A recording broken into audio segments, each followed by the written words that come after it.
talking about this topic, which is entitled, It's Not Enough to Just Do Mindset Work. Why is mindset work not enough? So we're going to talk specifically about why mindset work is not enough to be happy in your life. Now, you have heard, I'm sure, from so many experts, so many of us saying, do the mindset work, change your thoughts, change your story, change the way you show up in the world, and those beliefs that haunt you and hold you back and keep you feeling stuck. You've heard this from so many of us for so long, I'm sure. And I'm sure there are also many of you that have said to yourself, it doesn't seem to work. It's not enough. I don't feel better. I do feel some change, but this isn't healing me. Today we're going to talk about that and why that may be the case. So I'm Dr. Wendy O'Connor, positive psychologist and life strategist for women. I help women design lives that they love and really help them design roadmaps for truly fulfilling, flourishing lives, to step out of a life of languishing and to step into a life that really lights them up. So I'm really grateful to be here with you today. So much of the work that I do in full transparency with my clients is mindset work. We were not born thinking negative thoughts about ourselves and who we are. We weren't born beating ourselves up and judging ourselves and being so self-critical as we are today as adults.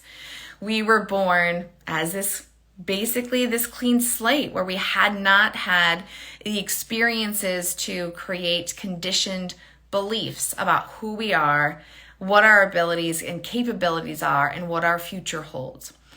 Over time, and this is going to be an oversimplification of how this works, but over time, in our childhood and adolescence and early adulthood, we've had several experiences that have triggered, planted seeds, elicited emotions and thoughts about attaching meaning to who we are. So you can imagine that if, as adults, as critical as we are of ourselves, imagine we were babies learning to walk.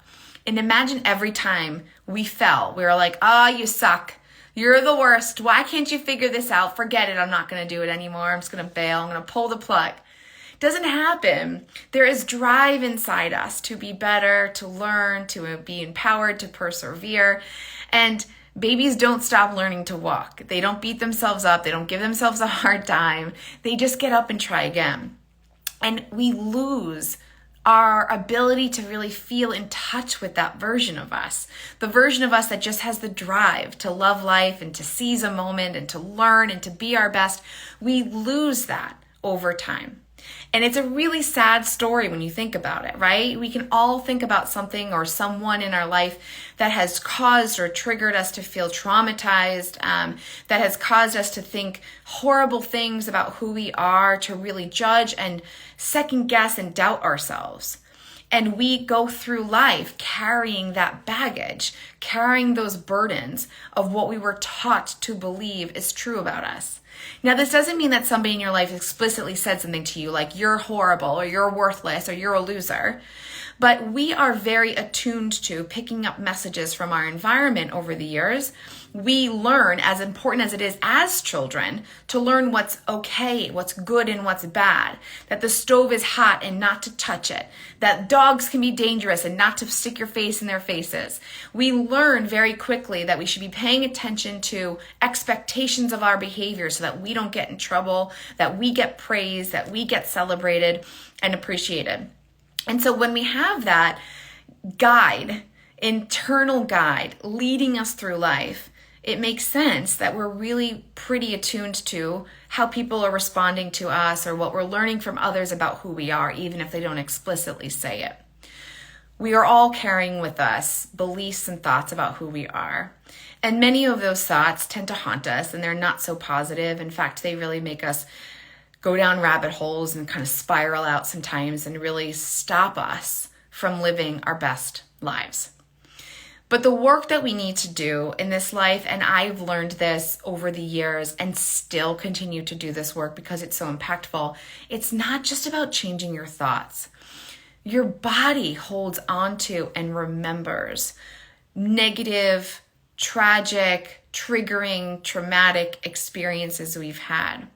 And many times in our lives, we are experiencing an interaction that reasonably, rationally, we know, why am I having such a strong reaction? Or why am I feeling so upset or so charged by this today? It doesn't seem to make sense. It doesn't seem even proportionate to what's going on in this moment. And so the reason is 9 times out of 10 is our body's reacting to something we've experienced before, to some trauma that our body's held on to that hasn't been healed, that hasn't been nurtured and soothed. And we spend our lives really living in fight or flight. We are constantly reacting to our world. We're constantly activating stress, and we're constantly feeling like we're behind the ball, we can't catch up, and we're not good enough. And this isn't just a mindset problem. So I will say this because I want you to know, no matter what you are doing today to work on yourself and to help yourself feel better about life, whether it is literally just trying to hold on to one positive thought today or trying to change one tiny habit today, that all of your effort, no matter what it is absolutely worth every minute you are investing in yourself. But I also want to add that there's this very overlooked component to healing and to growth and to empowered living that many or most of us don't ever tap into. And this is learning how to heal our bodies. So I wanted to share this with you because I just want you to have all the tools that you can to make change in your life and to feel empowered to do so and to feel like you have permission. And I also wanted to share it because, again, I think it's one of those tools that we don't talk much about, and it hasn't been as much of a focus for many of our years of personal development. So today we're going to talk a little bit about healing our bodies and just a really quick technique that you can use to soothe your nervous system. As I mentioned before, we're constantly in fight or flight. We're constantly reacting to our environment. We're constantly feeling hypervigilant and on edge, and wondering when the next bad thing is about to happen. And we're trying to prepare ourselves, but it just feels like overwhelming because we have uncertainty in our lives and we can't predict exactly what's going to happen, when, or why. So one quick thing that you can do to soothe your body and to relax your nervous system is to activate your parasympathetic nervous system. And the way that we can do that is to activate our vagus nerve. And so there's some things that you can do right now while you're watching or while you are going through your workday. It doesn't matter how busy you are, there is time for this. Several options include putting your hand on your heart, trying to literally close your eyes and say something as simple as, I am safe, I am loved, I am okay, I will get through this. Being present with yourself in this moment and putting your hand on your heart and activating that vagus nerve and your parasympathetic nervous system is going to help you soothe your body in that moment. Another option is to practice deep breathing. Now, I swear to you, when I first started to learn about deep breathing, I was like, you have to be kidding me. Like, how did I go to a Stanford consortium and get my doctorate in clinical psychology, and now the research shows all we got to do is breathe? I'm like, you've got to be kidding me, right? It seems like no way. Unbelievable. Yet, I will tell you, sitting here 12 years into my practice, it's completely believable and legit. And so if we can start to integrate something as simple as breath work, slowing down our breathing to activate our parasympathetic nervous system. You breathe all day long. You don't need special tools, equipment, money, time. You breathe all day long. Start to integrate slow breaths into your practice to soothe and calm your body and to try and get out of fight or flight, right? We have fight, we have flight, we have freeze. Get out of there. We can't live this way. It's one of the reasons we're so burnt out, depleted, and overwhelmed in our lives. And the last thing I want to share with you that you can try today. And again, I'll share bunches of tools because it's not one size fits all. There's some things that you're going to really love, and there's some things that someone else does the same thing and they're like, I hated that and it really didn't work for me. There's no judgment. This is about being curious enough to find what works for you, okay? But the third thing that you can integrate is some singing, chanting, or humming. And so for those of you who are watching with kids, you might notice that your kids hum a lot, It's really interesting. So when my girls do crafts, especially our artwork, they're sitting around the table and I'll notice so often they're just humming. They're literally all humming their own little song. And I always think it's the sweetest, most endearing thing ever.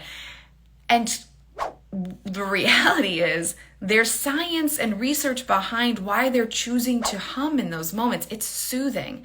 So quiet work like breath work, they're doing crafting and artwork, and they're humming in their minds, they're humming a tune, is activating that vagus nerve and soothing their nervous system. So those are the 3 things that I would invite you all to practice today. If you find that the mindset work just doesn't feel like enough and it's not cutting it, it's because you're leaving out a really important part of the equation, which is the body work, where you store these memories, where you store all of these experiences that we can't just shake off, although shaking is helpful. We can't just shake it all off. We just need to remind ourselves that sometimes we need a little support, a little bit of love, compassion, soothing, nurturing, and really calming our nervous system down. We can't expect the storms to stop. We can't expect the world to just stop triggering us or to stop having an impact on our initial reflexive reaction to the world. But what we can expect of ourselves is we create a little bit of space between stimulus and response, just enough to get our foot in the door, calm our bodies, reset, and move forward with our day with a little bit more energy, a little bit more peace. So, wishing you a little bit more peace today. I look forward to seeing you next Thursday for sessions with a psychologist. And if there is ever a topic you are curious about or want to learn more, I have these free resources for you. DM me. Get on the list of topics and I will absolutely do a live for you on what your question is and my best information, knowledge, and advice on how to cope or deal or navigate it. Have a wonderful day, guys.